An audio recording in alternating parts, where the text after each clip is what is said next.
Soviet Union, Vladimir Lenin, once lived. Lenin's rooms inside this building are almost sacred in the communist state. True, Lenin's great experiment has begun to unravel, but the man himself retains an almost mystical hold on the Soviet people, including Mikhail Gorbachev. Back in 1917, it was Lenin who fired up an entire country with his bold dream of communist equality, his passion, and his ruthlessness. He once said opponents of the revolution should be struck down mercilessly at any cost. But the Lenin who inspires such reverence is Lenin the idealist, the uncompromising visionary. In past decades, this country almost suffocated under the weight of government hypocrisy. No wonder there's such devotion to a founder who, as Sam is about to show, lived exactly as he preached. Diane, Lenin lived and worked here on the 3rd floor of this building in a complex of rooms converted from government offices. It's all preserved today precisely as it was when he lived here, right down to the smallest detail. For instance, here are his canes and his umbrella. It's all very plain, very ordinary. Lenin could have lived in the palaces here in the Kremlin, but he chose not to. Let me show you just how Spartan his existence was. If you walk down this hallway, which has no carpet on the floor, no decorations on the walls, you come to the room where Lenin took his meals. This room, the kitchen. He'd eaten in the kitchen most of his life, and he saw no reason to change. Now, this is a very small room. This stove, an ordinary wood and coal-burning stove of the day. The food was cooked here, the irons heated, the water for Lenin's tea heated. The pots and pans in this room are ones that could have been found in any Russian kitchen of the time. Lenin ate at this table. He sat in this very plain chair. On the table, a frayed oilcloth. Behind him, an ordinary sink. He ate off of china that was plain and inexpensive. It certainly wasn't the Tsar's china. The pieces didn't match, and many of the pieces were chipped and cracked. And this cup is one of the first pieces of china made in the Soviet Union. You can see the hammer and sickle on it. To be sure, there was a dining room that Lenin used when he had guests. It was almost as small as the kitchen, but a little bit more formal. This is the living room in Lenin's apartment, the largest room in the complex, the place where he spent many of his evenings. He lived here with his wife, Nadezhda Krupskaya, and his younger sister, Maria. The picture above the desk is of his father, who was a public school inspector under the Tsar, and really pretty well-to-do. Lenin may have led the proletariat, but he did not come from a poor background. The Ulyanovs were definitely middle class. This music was a favorite of Lenin's, Beethoven's Pathetique Symphony. Lenin didn't play the piano, but his sister Maria did, and often in the evening she would sit here and play, and Lenin would stand here and sing in his deep baritone voice. Incidentally, this picture is of Lenin's brother Alexander, and what happened to Alexander may help explain why Lenin became a revolutionary. Alexander and some others were charged with plotting to assassinate the Tsar. Alexander was convicted, and when Lenin was 17, his older brother was hanged. Once set on his course as a revolutionary, Lenin pursued it with single-mindedness. Someone once said to him, "You can't fight the Russian state. It's like hitting a wall." "Yes," said Lenin, "but it is a rotten wall. One push, and it comes tumbling down." It's interesting to note that Lenin was prepared to work wherever he was, including his living room. Here on his desk, you see a phone book of private numbers of his closest associates, their home numbers. There's Leon Trotsky, 003. Joseph Stalin, 122. But Lenin did most of his work in running the Soviet state as its supreme dictator, not from here, but from an office complex just down the hall, where Diane is waiting to pick up the story. This is the room where a revolution became a government. This is the room where the leadership met. Every day, Stalin, Trotsky, Dzerzhinsky, head of the secret police. And presiding over them all, impatiently, Lenin, who even set a time limit on the speeches in this room. He said if you couldn't organize your idea in under 10 minutes, you should be arrested. And if you were late to these meetings twice, you lost your day's pay. Everyone who ever heard him speak said the same thing. They remembered his intelligence and his intensity. Push a button, And you can still hear his voice in this room. Война показала, что капитализм погиб. Ему на смену идет новый порядок. Теперь рабочие, оставшиеся верными делу свержения иго капитала, называют себя коммунистами. People would come from all over the world to hear that voice, to study the man. And when they did, they were surprised to find no guards, no battalion of secretaries standing in front of the office. These doors would open, and Lenin would invite them in. There was arguably more absolute power wielded in this little office than in any of the throne rooms of the czars. The walls are covered with maps of the new Soviet Empire. And just across from the desk, there are two portraits. One, Lenin's intellectual hero, Karl Marx. The other, his revolutionary hero, Stepan Kulturin, who was executed in 1882 for trying to kill the Tsar. And what about the desk of the man who made the revolution that shook the world? Well, one thing you learn from it right away is that this is a man who was in love with his new executive technology, the telephone. He had 4 lines into the office. This one allowed him to call people in the government building himself. This one allowed him to call people in Moscow. He also had a line to Petrograd, which is now Leningrad, and another line which allowed direct dialing to Gorky. He even kept the switchboard operator for Moscow sitting right outside his door, because the phone had become such an important instrument of his power and total control. All Lenin had to do was pick up a piece of his letterhead stationery or one of his tiny notepads over here, and he could scribble an instruction that would have the effect of law.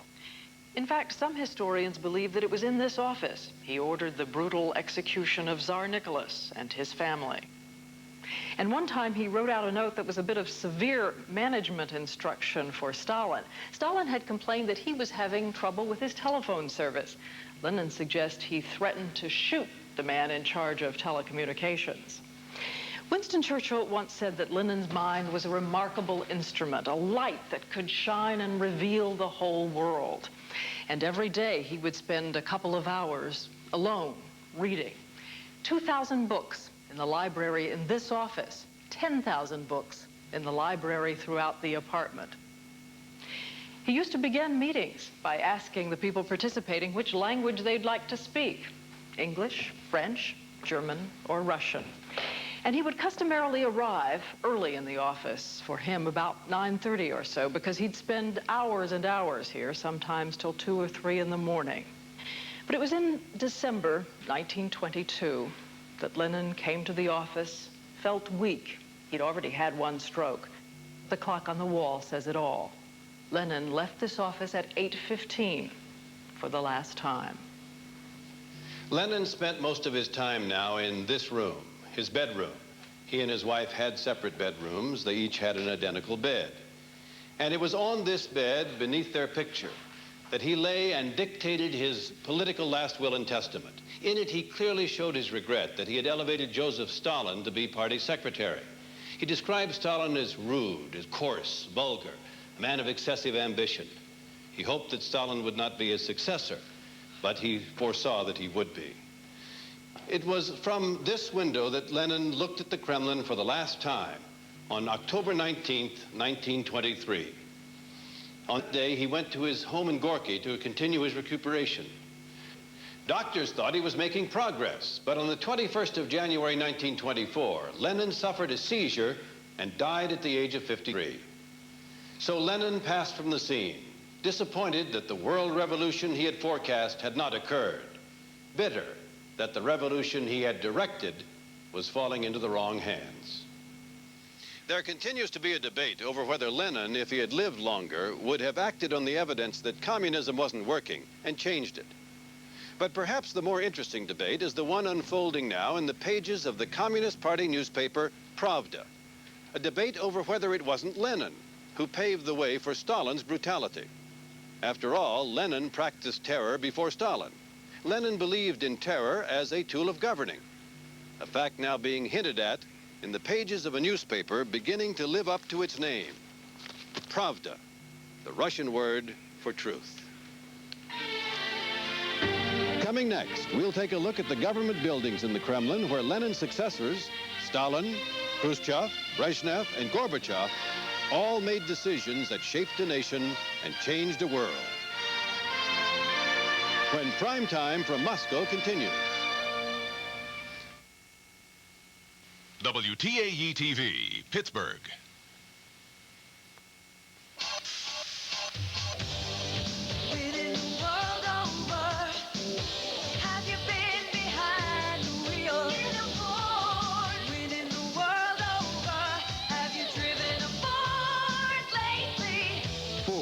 The best-selling line of cars and trucks in America for the third straight year.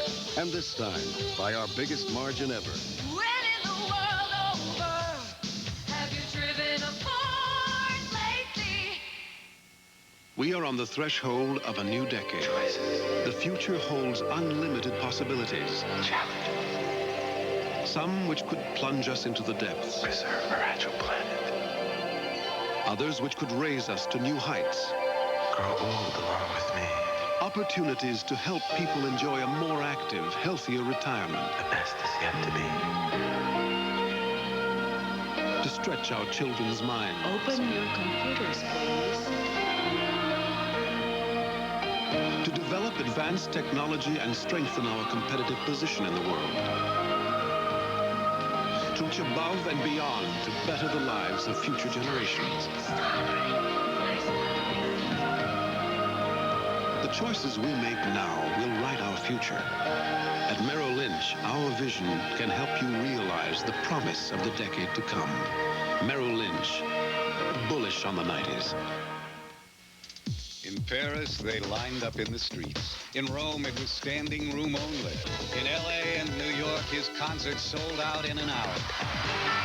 So if you want to see Paul McCartney and a new band, get in line early and get out your Visa card. Because a concert like this doesn't take place every day, and it doesn't take American Express. Visa, it's everywhere you want to be. Hi, I'm Joan London. The president's first year on the job. Tomorrow, a report card for the Bush administration. Also, Grammy nominee Bonnie Raitt on Good Morning America tomorrow. Brandy Johnson leads the American team as top female gymnasts compete for the all-around title in the World Gymnastics Championships. Then top male skiers challenge the sport's most treacherous downhill course. It's same-day coverage of the World Cup from Kitzbühel, Austria. All on ABC's Wide World of Sports, Saturday. Today, the Soviets govern largely from three buildings within the Kremlin: the Council of Ministers, the Palace of Congresses, and the Supreme Soviet, where Mikhail Gorbachev has his office. These buildings are at the heart of the Soviet state. They've been the stage for some of the highest drama of the 20th century. From here, Soviet leaders used to wage their end of the Cold War. From here, Soviet leaders now struggle desperately to reform a system that is falling apart. But above all, these buildings have been the backdrop for the century's boldest political experiment: communism.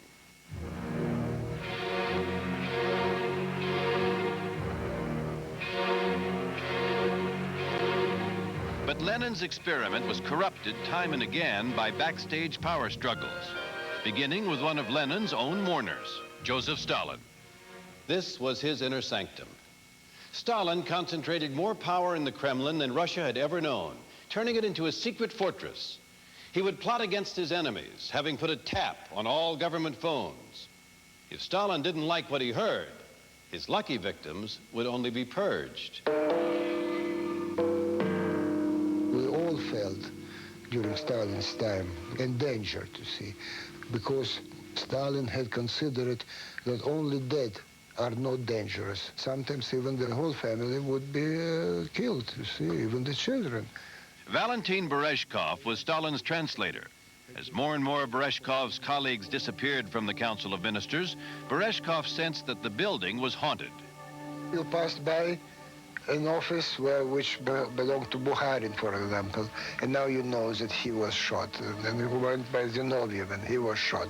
And even the new generation, like Voznесensky, he was also shot. The corridor made me very tense, very nervous.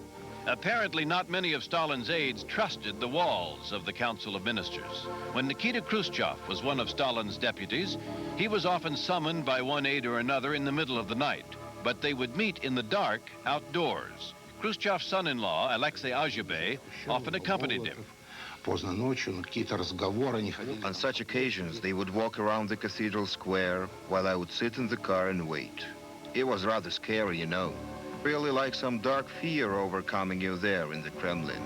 Stalin even resented the light of St. Basil's. He said the church interfered with traffic patterns and ordered it destroyed. So what saved the cathedral? No one knows for sure. Everyone tries to claim credit. But it may be that Stalin was simply distracted by a more tangible threat, the Nazi expansion. In 1939, in the Council of Ministers building, this room, Lenin's old conference room, was witness to one of history's ugliest deals, the notorious Molotov-Ribbentrop Treaty. In exchange for a promise not to attack the Third Reich, the Soviets were allowed to seize parts of Poland and the Baltics. The Baltics, which had independence once under Lenin, and are clamoring for it again today. 2 years later, after Hitler reneged on the deal and his armies were marching toward the Kremlin, the golden domes were painted blue and green for protection during air raids. And inside the Council of Ministers, Churchill and Stalin plotted Hitler's defeat. After Stalin died and a power struggle, Nikita Khrushchev rose to the top and sat here in Stalin's old office.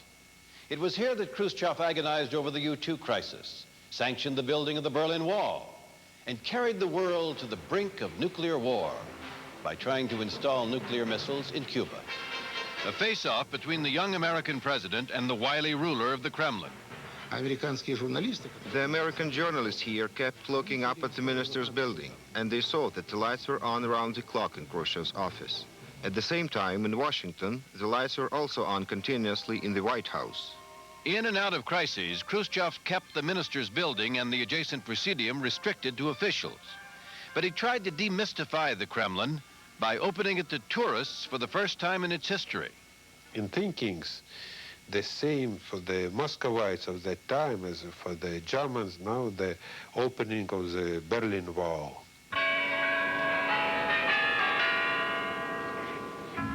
Even though the Kremlin grounds were open to the public, inside, in rooms like this, mysterious power struggles were still going on. This is Sverdlov Hall, its 200-year-old dome, a Moscow landmark. It was here in 1964. The Central Committee decided it was time to get rid of Nikita Khrushchev. They grumbled about his volatile behavior, his reckless reforms. His son, Sergei, remembers the day his father came here to confront the opposition. He said, now you make the decision. If you say so, it will be so. And after the meeting of the Central Committee, he came home and said that, that's all. I'm out of job.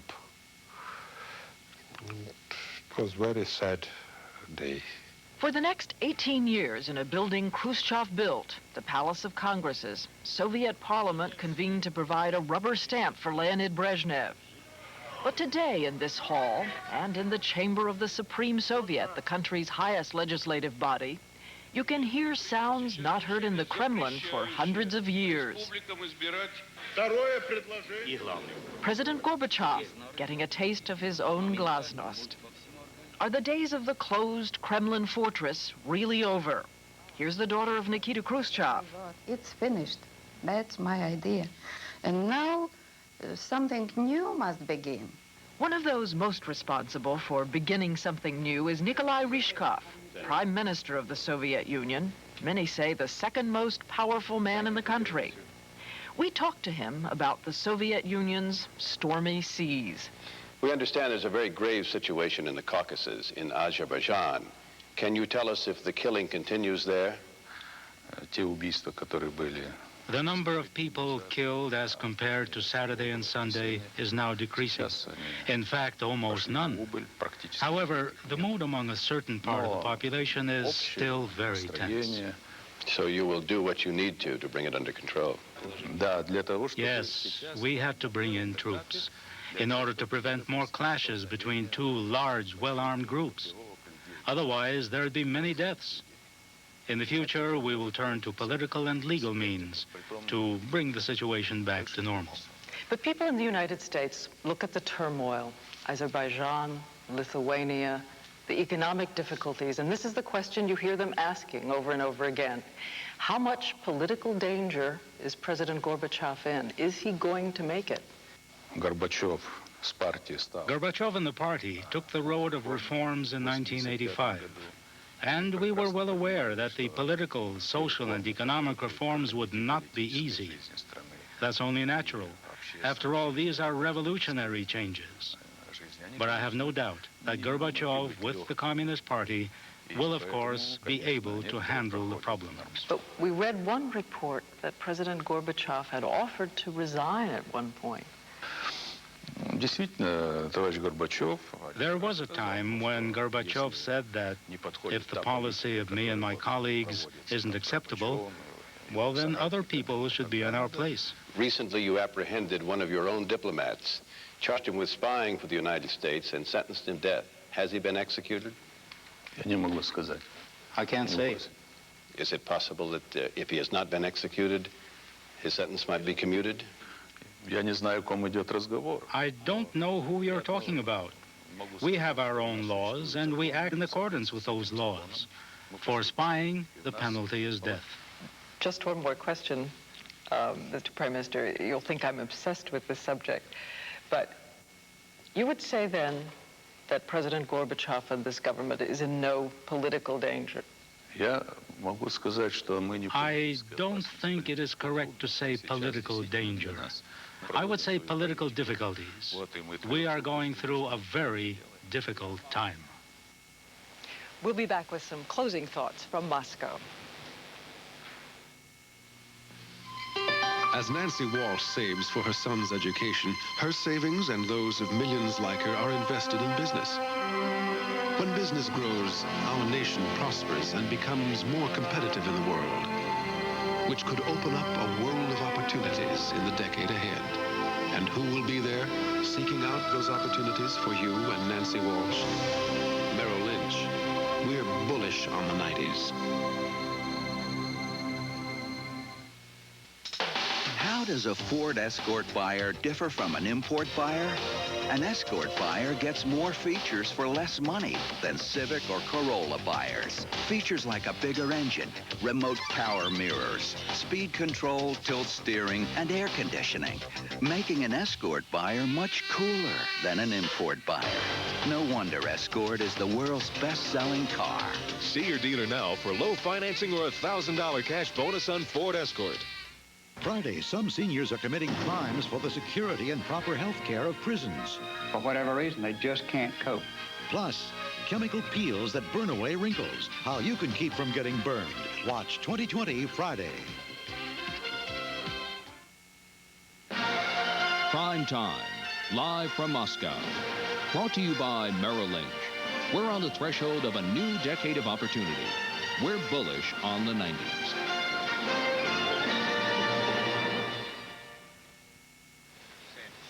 Before we leave you, just a couple of snapshots that stay in my mind. First, last week we were lighting one of the rooms in the palace, and the crane lifted the lighting director way up above a chandelier. He looked down and saw there on top of the chandelier dozens of gold medallions where no one else would ever see them. A metaphor to the endless appetites of the Tsar. And Sam, the second one, I don't know what you'll make of this, but I was rummaging through the library in Lenin's office, and I saw, yes, books by Victor Hugo and Karl Marx. I also saw a well-thumbed copy of the fairy tales of Hans Christian Andersen. Is that a commentary on communism? Who can say? Make of it what you will. You know, Diane, generations of Americans since World War II have thought of the Kremlin as a sinister place. Dangerous, very dangerous, and powerful. But coming here, you don't get that sense. When we met Prime Minister Ryzhkov today, he, with a broad smile on his face, made a joke. He said, "Aren't you afraid to be in the Kremlin?" And the answer was no, because the sense you get here is that the leaders now are not powerful men at all, and they know it, that they are men grappling with great problems, and they're men that have a little fear. Not long ago, Mikhail Gorbachev said to a group of journalists, he said, "I am standing knee-deep in kerosene, and everyone has a match." He's riding the tiger, to use another one, and perhaps can't get off.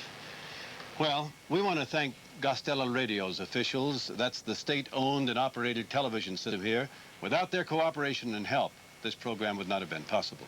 And we thank them, thank you, and we'll be back in New York next week. I'm Diane Sawyer.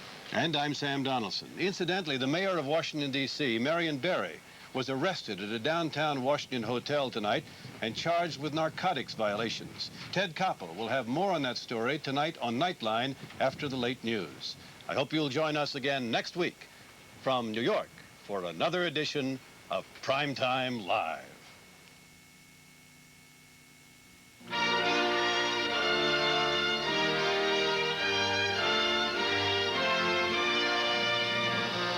This has been Prime Time in Moscow.